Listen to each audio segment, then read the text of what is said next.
இந்த ஜாம்பவான்களுக்கு நடுவில் ஒரு கத்துக்குட்டியாக என்னை காஸ்ட் பண்ண சுரேஷ் சாருக்கு ஃபஸ்ட்டு ரொம்ப பெரிய நன்றி. ஏன்னா நம்ம ஒர்க் பண்ணுற படம் நின்று பேசணும் அப்படின்னு ஆசைப்படுவோம். பட் சார் ஒர்க் பண்ண படங்கள்லாம் ஜென்ரேஷன்ஸ் தாண்டி நின்று பேசிகிட்டு இருக்கு, இன்னும் இதுக்கப்புறமும் பேசும். அண்ட் ஃபஸ்ட் மீட்டிங்கில் எனக்கு ஸ்கிரிப்ட் நரேட் பண்ணார் சார். ஸோ அது சொல்லும் போதே எனக்கு இமோஷ்னலாக நான் இந்த படம் பண்ணோன்னு மைண்டில் நினச்சிட்டேன். ஏன்னா எங்கள் அப்பா ஐசியூவில் 6 days இருந்து இறந்தார். அதில் ஃபர்ஸ்ட் டே வந்து அங்கேருந்து டாக்டர்கிட்ட என்னை வந்து பெருமையாக இன்ட்ரடியூஸ் பண்ணுறாரு. இதுதான் என்னோட டாக்டர் அண்ணா யூனிவர்சிட்டியில் பயோமெடிக்கல் படிக்கிறா அப்படின்னு. 4th day வந்து அவருக்கு ஒரு வைரஸ் உள்ளே இருந்தது, அது பிரெயினுக்கு போயிடுச்சு. ஸோ அவருக்கு என்ன யாருன்னு தெரியல. யார் இது அப்படின்னு என்கிட்ட கேட்டார். ஸோ அது என்னை ரொம்ப ஹார்டாக ஹிட் பண்ணிருச்சு. அது என்னைக்காக இருந்தாலுமே அது ஒரு வலி. அதுக்கெல்லாம் அந்த மாதிரி ஒரு மொமெண்ட்டுக்கு வந்து லைஃப்பில் ப்ரிப்பேர்டாக இருக்க மாட்டோம். பட் இந்த படம் பார்த்தா அட்லீஸ்ட் எல்லாருக்கும் அது ஏதோ ஒரு விதத்தில் ஹிட் ஆகி அட்லீஸ்ட் அவங்களோட ரிலேஷன், ஃபேமிலி வேல்யூஸ், ரிலேஷனோட வேல்யூஸ் இதெல்லாம் வந்து தெரியுன்றதை நம்பி இந்த படம் பண்ணணும்னு நான் முடிவு பண்ணிட்டேன். அண்ட் சார் வந்து ஃபஸ்ட்டு டே ஷூட்டில் ஃபஸ்ட்டு ஷாட் எடுத்ததுக்கு அப்புறமா நான் வெயிட் பண்ணுறேன் என்ன சொல்லுவார், ஏன்னா எனக்கு தெரியணும் எப்படி பெர்ஃபார்ம் பண்ணுறோன்னு. சார் வந்து என்னை கூப்பிட்டு பை மிஸ்டேக் நல்லா பண்ணிட்டேன், அப்படியே பண்ணு அப்படின்னாரு. சரி, இது ஒரு அப்ரிஷியேட் பண்ணுறாரா இல்லை என்ன சொல்கிறாருன்னு எனக்கு புரியல. அடுத்த ஷாட்லேயும் வந்து பை மிஸ்டேக் இதுவும் நல்லா பண்ணிட்டேன், நீ ஒன்று பண்ணு, இந்த படம் ஷூட்டிங் முடிகிற வரைக்கும் இந்த மிஸ்டேக்கை மட்டும் ஃபாலோ பண்ணு, அது போதும் அப்படின்னாரு. சரி, அப்போ தான் எனக்கு தெரிஞ்சிருக்கு, ஓகே இவர் நம்மளை அப்ரிஷியேட் தான் பண்ணுறாரு, நம்ம பெர்ஃபார்ம் பண்ணுறது ஓகே போல் அப்படின்னு நினச்சேன். But he is very generous in appreciating.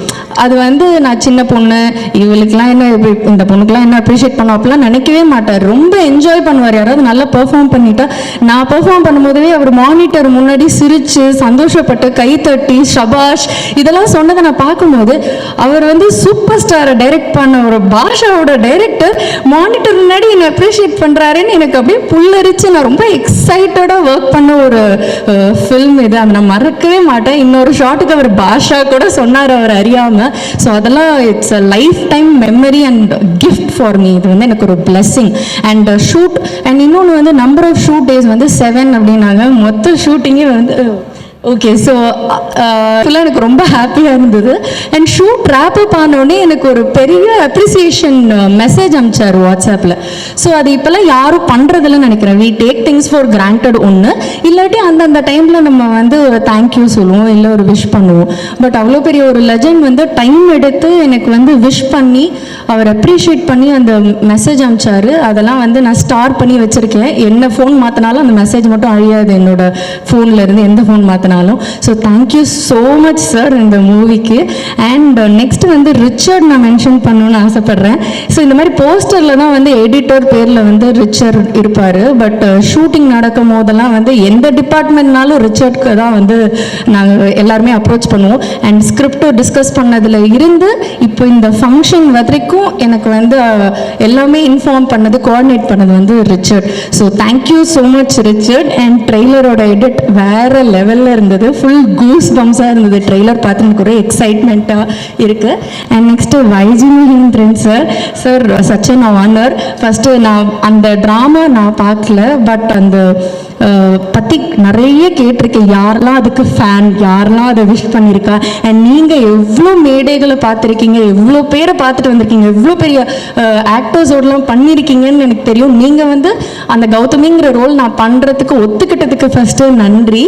And அவரை பர்ஃபார்மன்ஸை பற்றிலாம் நான் சொல்லவே தேவையில்லை. பட் நான் ரொம்ப ரசித்தது வந்து ஒரு ஸ்டேஜில் ரொம்ப இன்னசென்ட்டாக நடிப்பார். அதை பார்த்துட்டு ஆக்சுவலி எனக்கு கண்ணு கலங்கிருச்சு. ஒரு சீனில் வந்து கிளிசரினே இல்லாமல் அது ஏதோ ஒரு கனெக்ட் ஆகிடுச்சு. ஸோ அந்த ஷார்ட்டில் வந்து என்ன அறியாமலே நான் வந்து கொஞ்சம் இமோஷ்னல் ஆகிட்டேன். ஐ திங்க் அதுதான் அந்த பெர்ஃபார்மன்ஸோட பவர் அப்படின்னு நினைக்கிறேன். இது எல்லா ஆடியன்ஸ்க்குமே எல்லாருக்குமே இது டெஃபினட்டாக ஹிட் ஆகும். அண்ட் இதெல்லாம் தாண்டி ஒரு இம்பார்ட்டண்ட்டான சீன் வந்து படத்தில் இருக்குது. அதுதான் வந்து என்ன சொல்கிறது, எனக்கு என் பெர்ஃபார்மன்ஸ்க்கு எனக்கு அது ஒரு ஸ்கோப் உள்ள சீனு. ஸோ அந்த சீன் அப்போ நான், சுஹாசினி மேம், வைஜிஎம் சார், தலைவாசல் விஜய் சார் இருந்தோம். ஸோ இது ஒரு ஒயிட் ஷாட் எடுத்தாங்க. அப்புறம் எல்லாருக்கும் க்ளோஸ் எடுத்துட்டு கடைசியாக எனக்கு க்ளோஸ் அப் ஷாட் வைக்கலாம், ஏன்னா அவங்கெல்லாம் வந்து அதுக்கப்புறம் அனுப்பிச்சிடலான்னு சொல்லிட்டு. பட் அவர் YGM சாரும் உங்கள் ஒய்ஃபும் வந்து அந்த ஷார்ட் முடிஞ்சிட்டு காஸ்டியூம் சேஞ்ச் பண்ணிட்டு வந்து செட்டில் உட்காந்துட்டாங்க. எதுக்குன்னா அந்த ரோல் பண்ணும்போது அந்த சீன் பண்ணும்போது அவங்க எனக்கு ஹெல்ப் பண்ணணும். ஏன்னா அதை எனக்கு பெர்ஃபார்ம் பண்ணுறதுக்கு ஹெல்ப் பண்ணதே ஃபுல்லாக YGM சாரும் உங்கள் ஒய்ஃபும் தான். அவங்க தான் எனக்கு சொல்லி கொடுத்தாங்க. ஸோ நான் எதுவும் அதை தப்பு பண்ணிடக்கூடாது, இல்லை கரெக்டாக பண்ணணும், டவுட் இருந்தால் அந்த பொண்ணு திணறக்கூடாது கேட்கணும்னு. ஸோ அது வந்து அவருக்கு இந்த படத்து மேலே இருக்க கனெக்ட் அந்த பெர்ஃபார்மன்ஸில் இருக்க பேஷன் எல்லாத்தையுமே காட்டுது. டின்னர் கூட அவங்க சாப்பிட போகல, அந்த நானும் பெர்ஃபார்ம் பண்ணி முடிச்சதுக்கப்புறம் தான் அவங்க டின்னரே சாப்பிட போனாங்க. ஸோ அதுக்கு ஸ்பெஷல் தேங்க்யூ 2 பேருக்கும். அண்ட் சுஹாசினி மேம், நீங்கள்லாம் சிந்து பைரவியிலலாம் நான் நிறைய வாட்டி பார்த்துருக்கேன். அந்த பாட்டு நீங்கள் இப்படி சாரி அட்ஜஸ்ட் பண்ணிட்டு போது அந்த பாட்டு பாடும்போதெல்லாம் இவங்க இதுக்கு எப்படி லிப்ஸிங் கொடுத்துருப்பாங்க, எப்படி கற்றுட்டு இருப்பாங்க, ஒருவேளை இவங்களுக்கு பாட்டு தெரியுமோ, இப்படிலாம் நான் யோசிச்சிருக்கேன். அண்ட் நீங்கள் கண்ணுலேயே பேசுவீங்க, எனக்கு ஆச்சரியமாக இருக்குது சார் அப்படி சொன்னது. எனக்கு உங்ககிட்ட ரொம்ப பிடிச்சதே உங்கள் கண்ணில் ஒரு சாஃப்ட்னஸ் இருந்துகிட்டே இருக்கும், ஒரு ஸ்மைல் இருந்துகிட்டே இருக்கும். எந்த இமோஷன்னாலும் அதோடய அவங்க அழகாக கன்வே பண்ணுவாங்க. எனக்கு அது நல்லா வியந்து பார்த்துருக்கேன். ஸோ அவங்களோட பெர்ஃபார்ம் பண்ணுறதுக்கு ஒரு வாய்ப்புன்னோமே நானும் ஃபேன் கேர்ள் மூமெண்ட்டில் தான் மேம் இருந்தேன். பட் எனக்கு வந்து அவங்க அந்த ஸ்பேஸ் அவ்வளோ அழகாக கொடுத்து அவங்களும் வந்து அந்த ஸ்பாட்லேயே வந்து என்ன நிறைய வாட்டி இப்போவே இங்கே அவங்க எல்லாரும் முன்னாடியும் பாராட்டினாங்க. ஸ்பாட்டில் அவ்வளோ பாராட்டினாங்க. அதுக்கெல்லாம் ஒரு பெருந்தன்மை வேணும். நிறைய டிப்ஸ் கொடுத்துருக்காங்க, எனக்கு மேக்கப் டிப்ஸ் கொடுத்துருக்காங்க, இமோஷனல் சீன்ஸ்க்கான டிப்ஸ் கொடுத்துருக்காங்க. அண்ட் YGM சார், சுஹாசினி மேம்லாம் பெர்ஃபார்ம் பண்ணும்போது நான் எங்கேயாவது காஸ்டியூம் மாற்ற போயிருந்தா கூட சுரேஷ் சார் என்னை கூப்பிடுவார், வா மானிட்டர் முன்னாடி வந்து பாரு அவங்க எப்படி பண்ணுறாங்கன்னு. ஏன்னா அது ஒரு பெரிய பெரிய லேர்னிங்காக இருந்தது எனக்கு. இப்போ ஒரு இமோஷனல் சீன் நடிக்கிறோம் அப்படின்னா டைரெக்டாக 100 ரேஞ்சுக்கு போக மாட்டாங்க. அவங்க வந்து 10, 20, அப்புறம் 40, அப்புறம் 60, அப்புறம் 80, அப்புறம் 100க்கு போகும்போது அதோட இம்பாக்டே வேற லெவலில் இருந்தது. ஸோ இதெல்லாம் வந்து நான் வந்து ரொம்ப நல்லா கற்றுக்கிட்டேன் மேம். தேங்க்யூ ஸோ மச் அந்த எனக்கு எக்ஸ்பீரியன்ஸுக்கு. ஸோ விஜய் சார், நீங்கள் எல்லாரும் சொன்ன மாதிரி டயலாக்ஸ் பெருசாக இருந்தது. பட் எல்லாமே ஹார்ட் ஹிட்டிங் டைலாக்ஸ். அப்படியே இப்படி இந்த டைலாகை பேசினாலே அடிச்சுட்டு போகிற மாதிரி இருந்தது. அண்ட் உள்ள ஒரு பயங்கரமான இம்பாக்ட் இருந்தது. So thank you so much for all the dialogues sir. Master first day ஷூட்டே வந்து கொலா மாஸ்டரோட தான். So thank you so much ma'am. நீங்கள் நிறைய பேர் ஆட வச்சுருக்கீங்க. இந்த படத்தில் நான் ஆடலை, பட் வெரி சூன் நீங்கள் என்னையும் ஆட வைக்கணும்னு நான் ஆசைப்பட்றேன். ஸோ எல்லாருக்குமே நன்றி. தேவா சார், அவர் சச் பாசிட்டிவ் பர்சன். அவரை பார்த்தாலே ரொம்ப தெய்வீகமாக இருக்கும். ஒரு 9 years பேக் வந்து நான் அவரை மீட் பண்ணியிருக்கேன். ஸோ இந்த வாட்டி நான் மீட் பண்ணும்போது அவருக்கு என்ன ஞாபகம் இருக்கும் இல்லை அப்படின்லாம் நான் யோசிச்சிருக்கேன். பட் அவர் கரெக்டாக அந்த 9 years முன்னாடி உள்ள மீட்டிங்கை மென்ஷன் பண்ணி சொன்னார். அவர் as a person is a very very nice person. அண்ட் அவர் மியூசிக் மாஸுக்கு எல்லாம் கேட்டிருக்கோம்.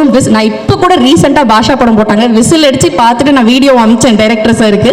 ஸோ அந்த மாதிரி ஐம் ஸோ ஹாப்பி நீங்கள் மியூசிக் பண்ணுற படத்தில் நாங்கள் ஒர்க் பண்ணுறேன் அப்படின்னு சொல்லிட்டு sir. And thank you so much. Thank you for the opportunity. Arun sir, thank you இந்த படத்தை ப்ரொடியூஸ் பண்ணதுக்கு, எனக்கு வாய்ப்பு கொடுத்ததுக்கு. விஜய் சார், அவர் வந்து எங்கள் அப்பா, என் சித்தப்பா எல்லாருமே அவருக்கு ஃப்ரெண்ட்ஸ். ஸோ இந்த படம் ஸ்பாட்டில் பார்த்தோன்னே நீ பாண்டியன் பொண்ணு தானேன்னு சொல்லிட்டு என்ன ஒரு ஃபேமிலி கேர்லாக தான் அதுலேருந்து ட்ரீட் பண்ணார். ஸோ அவர்கிட்ட வந்து நிறைய கற்றுக்கிட்டேன். அவர்கிட்ட கோமா பேசுகிற காம்பினேஷன்லாம் இருக்கும் போது நீ அதெல்லாம் யோசிக்காத, அதெல்லாம் நீ பெர்ஃபார்ம் பண்ணு, நீ 100% கொடுது, என்ன யோசிக்காத அப்படின்னு எனக்கு ஒரு ஃப்ரீடம் கொடுத்தாரு. So thank you so much. என்னால் யாரையும் விட முடியல, அதனால தான் டைம் எடுத்துக்கிட்டேன். Daksha ma'am, thank you. எல்லாத்துலேயும் நான் ஒரு மோஸ்ட்லி வில்லேஜ் செட்டப், வில்லேஜ் கேர்லாகவே நானே பார்த்துருக்கேன் நிறைய. ஸோ எனக்கு இந்த லுக்கும் ரொம்ப அழகாக பிடிச்சிது, அதுக்கு பியூட்டிஃபுல்லான காஸ்டியூம்ஸ் கொடுத்ததுக்கு. And I want to thank my co-actor Raj Ayyappan. அவர் இங்கே இல்லை, but thank you so much Raj. He is very nice person, very good actor also. Nice working with you. Thank you.